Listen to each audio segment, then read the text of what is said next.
February 14th, 2026, Valentine's Day.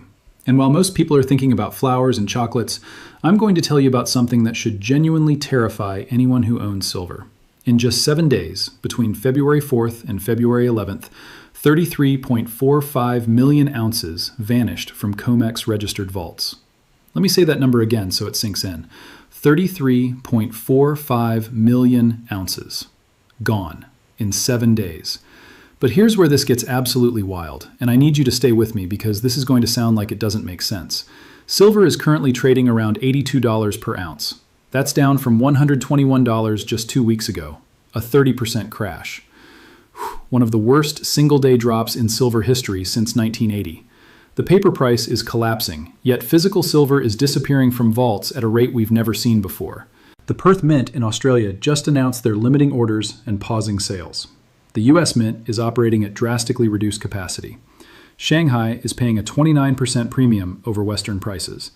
And when you factor in the 13% VAT tax, they're paying $36 more per ounce than you can supposedly buy it for on COMEX. If you're holding silver right now and you're scared, if you're confused about whether to buy or sell, if you're wondering what on earth is happening in this market, stop scrolling and watch this entire video. By the end, you will understand exactly what's happening, who's doing it, why they're doing it, and most importantly, what this means for your silver holdings in the next 30 to 60 days. But first, if you're not subscribed to this channel, hit that subscribe button right now, because what I'm about to show you is not being discussed anywhere in mainstream financial media, and you need to see the evidence. Let me take you back to January 30th, 2026, 26 days ago. It was a Thursday evening going into Friday morning, and silver had just hit its all-time high of $121 per ounce. I remember watching the charts. Everything looked euphoric. Silver had rallied 250% over the previous 12 months. Retail investors were piling in. Social media was exploding with predictions of silver going to $200, $300, and then, in less than 30 hours, it was over. By Friday afternoon, silver had crashed from $121 all the way down to $74, a $47 drop, 33%, wiped out. Let me show you what happened minute by minute because the timing tells you everything you need to know. The crash started after midnight Shanghai time on Saturday. That's important. The crash started after London closed. It happened during US trading hours on the CME COMEX in New York. And here's what the mainstream media told you. They said it was because President Trump nominated Kevin Warsh as the next Federal Reserve Chair. They said Warsh is a hawk who won't print money, so the dollar rallied and precious metals crashed. They said it was margin calls. They said it was over-leveraged Chinese traders getting liquidated. They said it was a bubble that had to pop. Let me tell you what they didn't say. On January 7th, 2026, 3 weeks before the crash, COMEX saw delivery of 8.1 million ounces in a single day. JP Morgan delivered 99% of that total. January is historically a tiny delivery month for silver, typically 1 to 5 million ounces for the entire month. But in January 2026, total deliveries reached 49.4 million ounces. That's 7.27 times higher than January 2024. It's 4 times higher than January 2025. This wasn't speculation. This was physical offtake. People were standing for delivery and taking actual metal out of the system. Now watch what happened in February. As of early February, 18.72 million ounces have been called for delivery out of 19.11 million ounces of open interest. That's a 98% delivery rate. Read that again. 98% of contracts are demanding physical metal. A functioning futures market doesn't work like that. Futures markets are supposed to be about price discovery and hedging. Contracts are supposed to roll forward to the next month. They're not supposed to result in mass physical delivery. But that's exactly what's happening. The COMEX has become a physical allocation mechanism, and the vaults are being drained at a rate of 785,000 ounces per day. Let that sink in for a second. 785,000 ounces per day. Every single day. Now let me show you what the inventory numbers look like. In October 2025, just 4 months ago, COMEX registered silver inventory stood at 167.7 million ounces. Registered inventory is the metal that's actually available for delivery against futures contracts. It's the real inventory. By February 11th, 2026, that number had fallen to 98.138 million ounces. That's a 38% decline in just over 3 months. On February 11th alone, 3.25 million ounces were withdrawn from the registered category in a single-day negative adjustment. More than 4.7 million ounces were pulled from eligible inventory the same day. Total withdrawals in one day, 4.7 million ounces. The registered inventory fell below the critical 100 million ounce threshold for the first time in years. Now here's where this gets absolutely critical, and I need you to understand the math because this is terrifying. March 2026 is the next major delivery month for silver futures. Open interest in the March contract currently represents 429 million ounces. Maybe it's closer to 455 million ounces, depending on which source you check. The registered inventory available for delivery is now 98 million ounces and falling every single day. If only 25% of those contracts stand for delivery, that's 107 million ounces. They don't have it. If 50% stand for delivery, which is what happened in December 2025, that's 200 to 225 million ounces. They absolutely don't have it. First notice day for March contracts is February 27th. That's 13 days from today. If the current drainage rate continues at 785,000 ounces per day, by February 27th, there may only be 85 million ounces left in registered inventory. Now I want you to think about what I just told you. The paper price crashed 33%, the worst crash since 1980. But the physical demand didn't stop. It accelerated. This is not coincidence. Let me explain what's really happening here and why the January 30th crash failed to fix anything. The crash was supposed to shake out the leveraged speculators. That part worked. Thousands of traders who bought silver at $110, $115, $120 got margin called and liquidated. The CME raised margin requirements from 11% to 15% right after the crash, a 35% increase. That forced even more selling. But here's what didn't happen. The physical buyers didn't sell. After the crash, iShares SLV Silver ETF saw 1,023 tons, approximately 32.9 million ounces, flow in during a single day in early February. That was the third largest single-day inflow in the ETF's entire history. That's not panic selling. That's opportunistic buying. And more importantly, the Eastern buyers didn't stop. Let me show you what's happening in Shanghai. On February 2nd, 2026, 3 days after the crash, the Shanghai silver cash price was trading at a 29% premium to COMEX. 29%. That's $22.98 more per ounce than the price in New York. When you factor in China's 13% VAT tax that must be paid to remove silver from exchange vaults, the true premium jumps to 45.8%, or $36.22 per ounce over Western prices.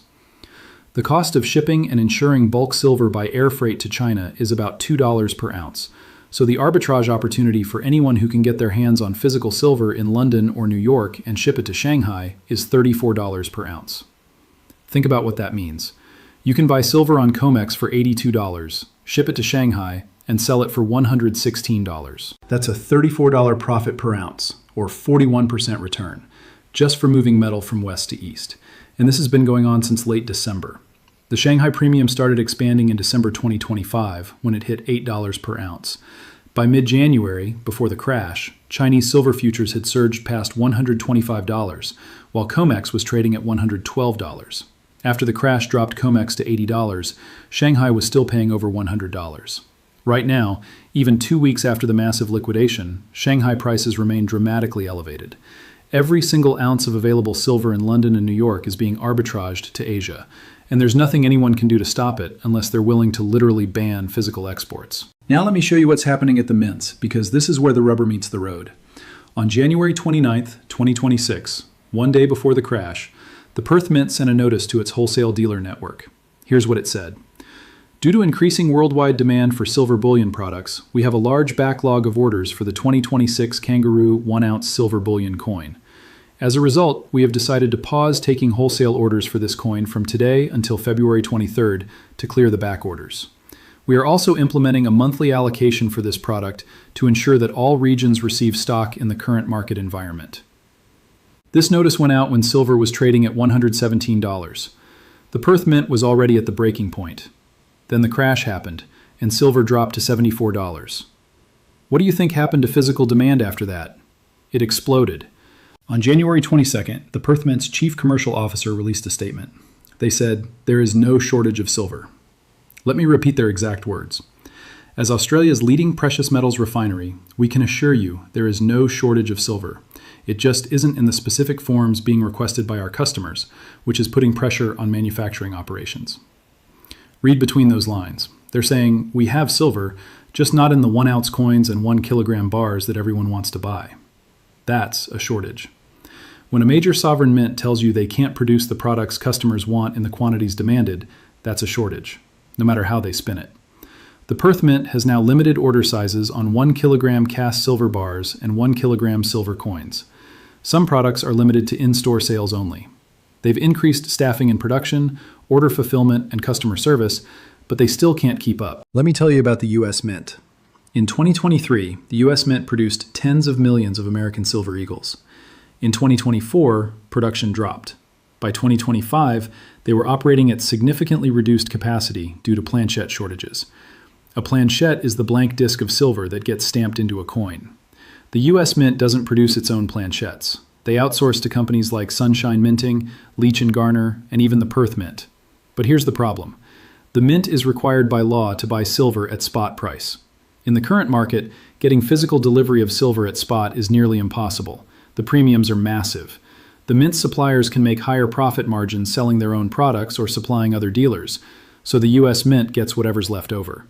In 2026, production of silver eagles is running at a small fraction of historical norms. Representative Alex Mooney wrote a letter to Treasury Secretary Janet Yellen, alleging that the mint is in violation of U.S. code, requiring them to produce coins in quantities sufficient to meet public demand. The U.S. Mint can't produce enough coins because they can't get enough silver planchets, because there isn't enough silver available at the prices they're legally allowed to pay. Let that sink in.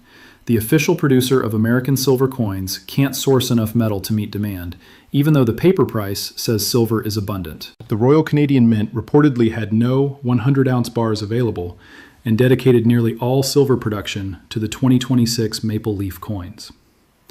The Royal Mint in Britain was only producing silver Britannias, nothing else.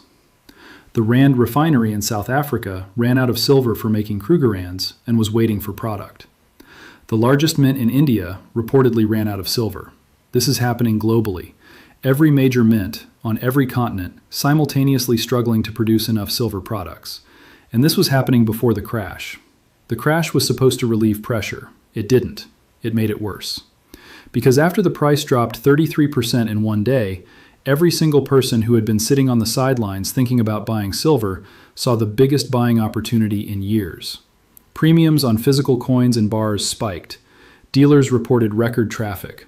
Online retailers sold out of inventory. Costco, which had been selling silver bars to retail customers, implemented purchase limits and saw inventory disappear within hours whenever it became available. In Japan, physical premiums hit 80% over spot during the decoupling. In the UAE, similar levels. Indian exchanges showed persistent premiums over COMEX pricing. Now I need you to stop for a second and think about this. Really think about it. The paper price crashed 33%. That's supposed to indicate abundant supply and falling demand. But the physical price, the price real people pay for real metal they can hold in their hands, went up. Premiums expanded. Wait times got longer. Mints suspended sales. This is not how markets are supposed to work. When the price of something crashes, it should become easier to buy, not harder. This is the great divorce. The paper market and the physical market have completely disconnected. Let me show you why this happened and who's responsible. Between January 29th and January 30th, during U.S. trading hours specifically, silver was sold relentlessly on the COMEX futures market. The price started dropping after midnight Shanghai time, after London closed, leaving New York as the dominant price-setting platform. The selling was so aggressive that the price fell $47 in less than 30 hours. No circuit breakers tripped. Trading was not halted even for a minute, despite the most violent move in over 40 years. Compare this to stock markets, where circuit breakers halt trading after 7% moves. Silver dropped 33%, and trading continued uninterrupted. Now ask yourself, who has the ability to sell hundreds of millions of dollars worth of silver futures contracts during illiquid Asian overnight hours and U.S. morning hours with such precision that it triggers a cascading liquidation? Retail investors don't trade like that. Individual speculators don't have that kind of firepower. This was institutional. This was coordinated. Here's what we know from the data. The crash occurred during U.S. trading hours. Not Asian hours, not European hours, U.S. hours. The crash occurred when London, the world's largest physical silver market, was closed and couldn't absorb selling pressure. The crash occurred right after Shanghai closed for the weekend, removing the physical bid from the market. The crash occurred on the last trading day of the month, when liquidity naturally thins and month-end position adjustments create volatility. The crash occurred within days of the CME raising margin requirements, which reduced available leverage and forced traders to either post more collateral or liquidate. The crash occurred after silver had hit $121, and open interest in March COMEX contracts represented 429 million ounces against 98 million ounces of registered inventory. If you wanted to deliberately engineer a price crash to shake out leveraged longs and delay a potential COMEX delivery default in March, this is exactly how you would do it. And the timing was perfect. President Trump's announcement about Kevin Warsh gave the media a convenient narrative. A policy hawk at the Fed, expectations of fewer rate cuts, dollar strength. It all made sense on the surface. But the real story is in the vault data. The real story is in the delivery numbers. The real story is in Shanghai paying $36 per ounce over COMEX to get physical metal. The real story is in every major mint on Earth simultaneously unable to meet demand. Let me take you back to 1979 and 1980, because this has happened before. In 1979, the Hunt brothers of Texas accumulated massive amounts of silver through futures contracts and demanded physical delivery. Silver went from $6 an ounce to $50 an ounce in under a year. The exchanges responded by changing the rules. They raised margin requirements. They implemented position limits. They restricted trading to liquidation only. On Silver Thursday, March 27, 1980, silver crashed from $50 to below $11. The Hunt brothers were wiped out. But here's what's different this time. In 1980, it was two billionaires trying to corner the market. This time, it's sovereign nations. It's central banks. It's the entire Asian continent. China has designated silver as a strategic asset. On January 1, 2026, China implemented export restrictions on silver. You can't just ship silver out of China anymore. It's controlled. China produced approximately 4,000 tons of silver in 2025 from mining and recycling. That's nearly 130 million ounces. Almost none of it is reaching the global market. India is buying, the Middle East is buying, Russia has been accumulating gold and silver as part of its de-dollarization strategy. You can't stop sovereign nations from buying physical assets. You can't margin call a central bank. You can't liquidate the Shanghai Futures Exchange. This is not the Hunt brothers. This is a structural shift in global silver flows from west to east, from paper claims to physical metal, and it's unstoppable. Now let me tell you what happened after the crash, because this is the part that should scare you. The price recovered somewhat. From the low of $74, silver bounced back to the mid-80s. As of today, February 14th, we're around $82. That's still 32% below the highs, but it's $8 above the crash lows. But the inventory drain didn't stop. On February 11th, 3.25 million ounces left registered inventory in one day. 4.7 million total ounces left the system. The 98% delivery rate in February contracts continued. Shanghai premiums remained elevated. The Perth Mint backlog got worse, not better. Why? Because the paper price crashed, but the physical fundamentals didn't change. Global silver production has been in deficit for 5 consecutive years. The 2026 supply deficit is projected to approach 200 million ounces. Industrial demand from solar panels, electric vehicles, 5G infrastructure, AI hardware, and medical applications is growing faster than mine output. Silver solid-state batteries for EVs are entering mass production, threatening to consume massive quantities of silver annually. Every Tesla, every electric vehicle, uses silver in its electrical systems. Every solar panel uses silver paste for conductivity. Every AI server farm uses silver in circuit boards. This demand is not discretionary. You can't build a solar panel without silver. There's no substitute with the same electrical conductivity at an economically viable price. This demand is structural, and it's accelerating. Meanwhile, mine supply is relatively inelastic. Silver is mostly produced as a byproduct of copper, lead, and zinc mining. Only about 30% of silver comes from primary silver mines. You can't just decide to produce more silver like you can increase oil drilling or wheat planting. It takes years to develop a new mine. The price would need to stay elevated long enough to justify massive capital expenditure. By the time those mines come online, we'll be years into this deficit. The deficit is real. The demand is real. The supply constraints are real. But the paper price crashed 33%. How does that make sense? It doesn't, unless you understand that COMEX isn't a physical silver market anymore. It's a price suppression mechanism. Let me explain how it works. There are currently about 100 million ounces of registered silver in COMEX vaults. The open interest in March contracts represents 429 million ounces. That's a ratio of about 4 to 1. For every ounce of actual silver, there are 4 claims. Now normally, most futures contracts don't result in delivery. Traders close positions before expiration. They roll to the next month. They settle in cash. The system works as long as only a small percentage of contracts demand physical delivery. But what happens when that breaks down?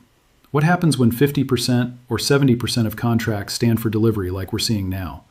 What happens when COMEX runs out of silver to deliver? Historically, when a futures exchange can't meet delivery obligations, several things can happen. They can raise margin requirements to force liquidations. They did that. They can implement position limits. They can restrict trading to liquidation only, like in 1980. They can declare force majeure, essentially defaulting on contracts and settling in cash at whatever price they decree.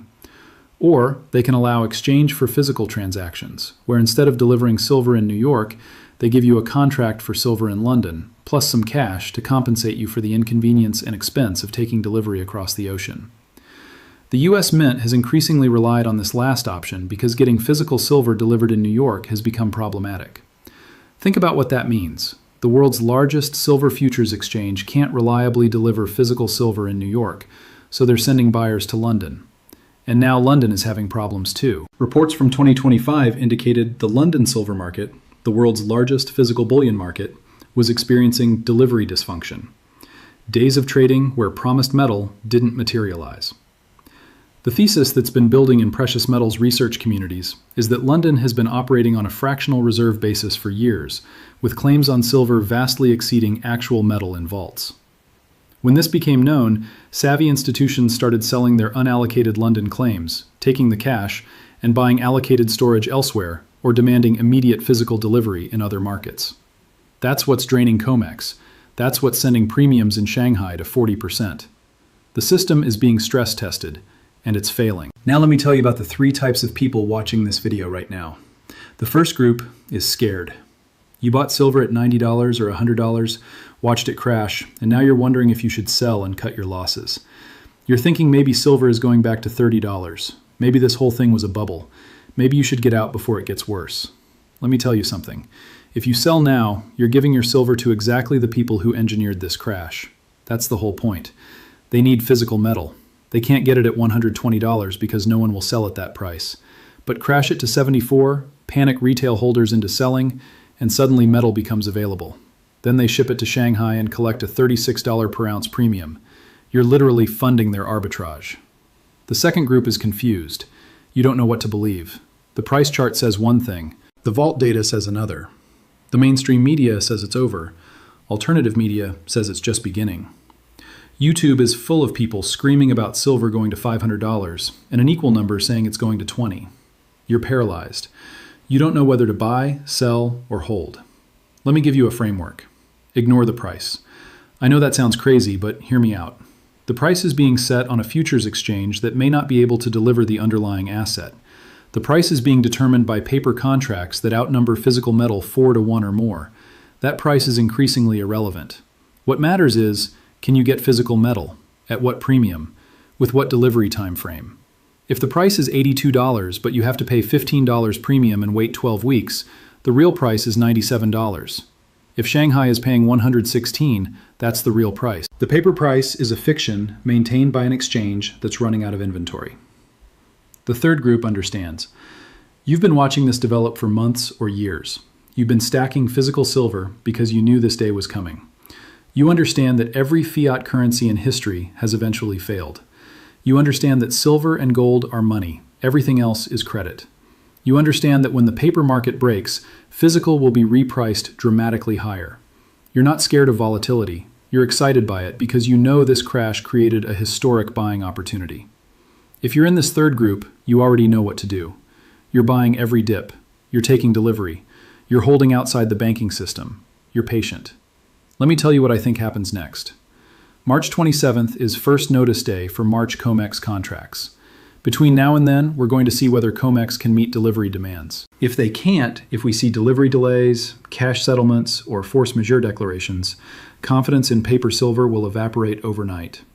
If they can meet deliveries, it will be because they drained every last ounce from registered inventory, which sets up an even worse situation in May, the next major delivery month. Either way, the trend is clear.